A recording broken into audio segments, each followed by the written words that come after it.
এই 3 তো ভাত খাওয়ার নিয়ম কে বানাইছে? এটা ধৈর্য নিয়াই দিনি প্রতিদিন এত এত রান্দায় খিদে রান্ধে বইসে। এ কি সহ্য হয় কদিনই?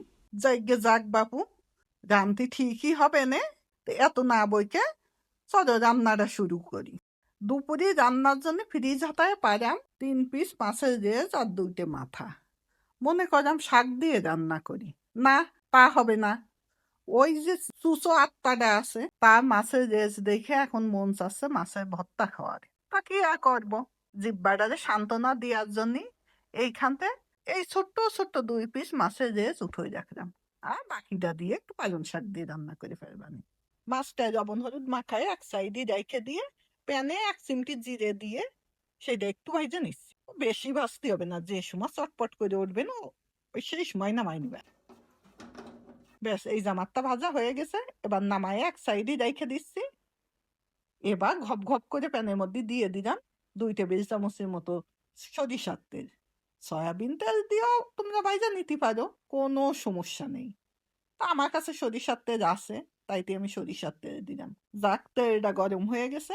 এবার সে আগে থেকে লবণ হলুদ মাখানো মাছটা আমি একটু ভাইজা নিচ্ছি।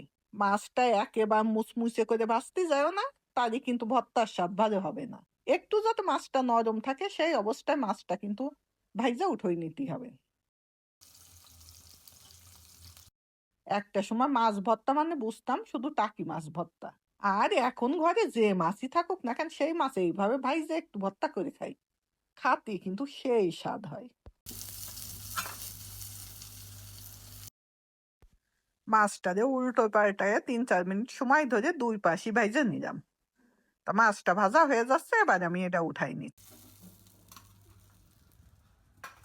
এখন ওই যে প্যানের মধ্যে যে তেলটুকু আছে ওর ভিতরে দিয়ে দিচ্ছি 2টা শুকনা মরিচ। তোমাদের জিভের স্বাদ অনুযায়ী তোমরা মরিচটা কম বেশি করে নিও। আমার ছোট 2 পিস মাছ, তার জন্য আমি 2টো শুকনো মরিচ দিলাম। মরিচ দুটো ভাইজে এক পাশে উঠে রাখতেছি। এবার দিয়ে দিচ্ছি 15-20 কোয়া রসুন। আমার রসুনটা একটু ছোট ছোট, এই জন্য 15-20 কোয়া দিলাম। এবার এই রসুনটা একটু ভাইজে নিতে হবে। গাঢ়ায় যখন একটু রং চলে আসবে তখন এর ভিতর দিয়ে দিচ্ছি একটা বড় সাইজের পেঁয়াজ কুচি। পেঁয়াজটা দিয়ে পেঁয়াজটাও কিছু সময় ভাইজে নিচ্ছি। পেঁয়াজটা একটু নরম হয়ে আসা পর্যন্ত। পেঁয়াজটা একটু নরম হয়ে আসলে এর ভিতর দিয়ে দিচ্ছি 3টে কাঁচামরিচ। কাঁচামরিচ 3টে আবার মাঝখানের থেকে কেটে দিচ্ছি। 2 মিনিটে ধরে ভাজতে ভাজতে পেঁয়াজটাও বেশ একটু কালার চলে আসতেছে। এখন এর ভিতর দিয়ে দিচ্ছি 7-8টা ধইনে পাতা।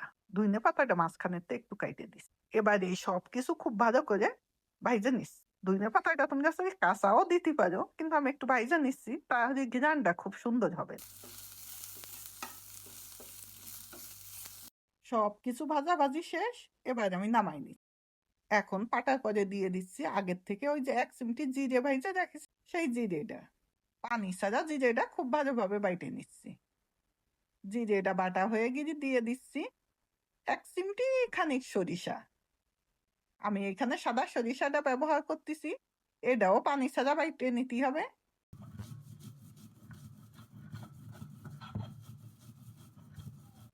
জিরে আর সরিষাটা খুব ভালোভাবে বাটা হয়ে গিয়ে এবার দিয়ে দিচ্ছি ওই আগে থেকে বাইজে রাখা সে পেঁয়াজ রসুন মরিচ ধনে পাতাটুক। এই সব কিছু একসাথে বাইটে নিতে হবে। একেবারে মিহিম করে বাটার দরকার নেই, একটু আচ্ছা বা করে বাটলেই হবে না। এই যে বাটা হয়ে গেছে। এবার আগের থেকে বাইজে দেখা সে মাছটা দিয়ে দিলাম। মাছের মাঝখানে যে মোটা কাঁটাটা আছে ওই কাঁটাটা ফেলে দিতে হবে, তা নইলে আবার খাওয়ার সময় হাতে মুখে ফুটতে পারে। এই মাছটা দিয়ে এবার সবকিছু একসাথে খুব সুন্দরভাবে বাইটে নেব।